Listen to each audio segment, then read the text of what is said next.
नमस्कार दोस्तों नमस्कार। आज आपके लिए फिर से एक नई स्टोरी लेके आया हूँ। दिल्ली में आप लोग हर साल घूमने आते हैं, मगर दिल्ली में एक ऐसी जगह है जिसके बारे में बहुत ही कम लोगों को जानकारी है। उस जगह का नाम है भूली भटियारी। हाँ दोस्तों, जगह का नाम है भूली भटियारी। आज आपको उसके बारे में बताना चाहूँगा। उसको बताने से पहले आज आपको एक मुंबई के मीरा रोड पे हुए मर्डर के बारे में बताना चाहूँगा। मुंबई के मीरा रोड हत्याकांड के संदर्भ में हाल ही में उसके साथी को जानलेवा हमला यानी लिविंग पार्टनर जो था साथी मेल, उसको पुलिस ने अरेस्ट किया है। 56 साल की उसकी उम्र है और वो अपनी लिविंग पार्टनर जिसकी एज 32 साल की थी, सरस्वती वैद, उनके साथ रहा करता था। और पता चल रहा है कि जो मनोज है उसने अपने लिविंग पार्टनर के शरीर के टुकड़े टुकड़े करके उनको कुकर में पकाने की कोशिश की, तवे पे उनको फ्राई करने की कोशिश की और उसी के घर से सबसे ज़्यादा बदबू आ रही थी, जिसकी वजह से पड़ोसी परेशान हो गए। पड़ोसी के परेशान होने पर जब उसने मनोज के घर का दरवाज़ा खटखटाया और उससे बात की कि क्या आपके घर के अंदर कोई चूहा मर गया है, कोई जानवर मर गया है जिसकी वजह से स्मेल आ रही है, तो प्लीज़ आप एक बार चेक कीजिए। और ये सुनते ही मनोज घबरा गया और मनोज ने अपने घर में रूम फ्रेशनर स्प्रे करना स्टार्ट किया, जिससे पड़ोसी को शक हुआ और उस पड़ोसी ने पुलिस में कंप्लेंट की। उसके बाद में मनोज की गिरफ्तारी हुई। आगे की जो भी न्यूज़ है, किस वजह से हत्या की, क्या रीज़न था, शुरुआती दौर में यही पता चल रहा है कि मनोज की जॉब चली गई थी, मनोज मानसिक रूप से परेशान था और असल जो वजह है वो अभी पुलिस इन्वेस्टिगेट कर रही है। जैसी वो जानकारी आएगी मैं उसके बारे में भी आपको जानकारी दूंगा। तो दोस्तों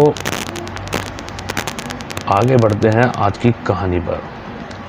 आज की कहानी है भूली भटियारी। जैसे कि मैंने आपको बताया, दिल्ली में जगह है भूली भटियारी और ये अगर आपको मैं बताना चाहूँगा, दिल्ली में हर साल लाखों सैलानी घूमने के लिए आते हैं और उनमें से ज़्यादातर लोग लाल किला, इंडिया गेट, मस्जिद, जामा मस्जिद वगैरह जाते हैं। लेकिन अगर आप हॉन्टेड प्लेस पे घूमने का कोई प्लान बना रहे हैं, अगर आप इंटरेस्टेड हैं हॉन्टेड प्लेसेस में, आप जाने से घबराते नहीं हैं, तो उसके लिए एक भूली भटियारी ऑप्शन भी बहुत बेस्ट रहेगा। तो मैं आपको एडवाइस करूँगा कि आप भूली भटियारी भी जाएँ। आइए आपको बताते हैं इसके बारे में।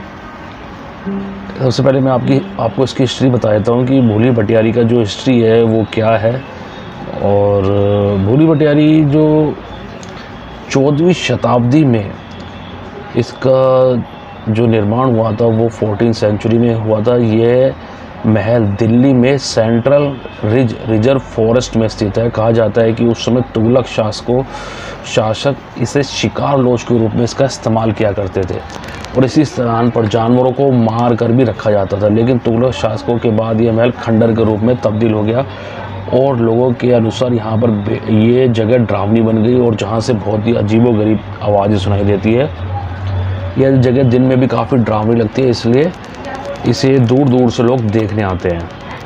इसका नाम भूली भटियारी कैसे पड़ा, इसकी जानकारी मैं आपको देता हूँ। कहा जाता है कि राजस्थान में एक भूरी नामक भटियारी जनजाति की महिला रास्ता भटक गई थी और वह इस महल में आकर रहने लगी थी। लेकिन कुछ दिनों बाद उसकी मौत हो गई और उसके मरने के बाद में उसकी आत्मा इस महल में भटकने लगी और इसी वजह से इस जगह का नाम भूली भटियारी पड़ गया।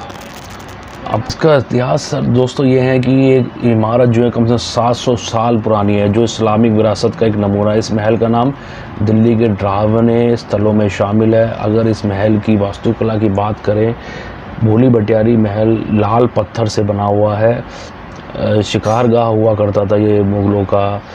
तो इस किले के 2 द्वार हैं। सबसे पहले प्रवेश द्वार से अंदर घुसने पर आपको एक बहुत छोटा सा अहाता दिखाई देगा, साथ ही आपको इस महल में प्रवेश करने का मुख्य द्वार मिलेगा। यहाँ से अंदर जाने के बाद आपको एक बड़ा सा आंगन भी दिखाई देगा।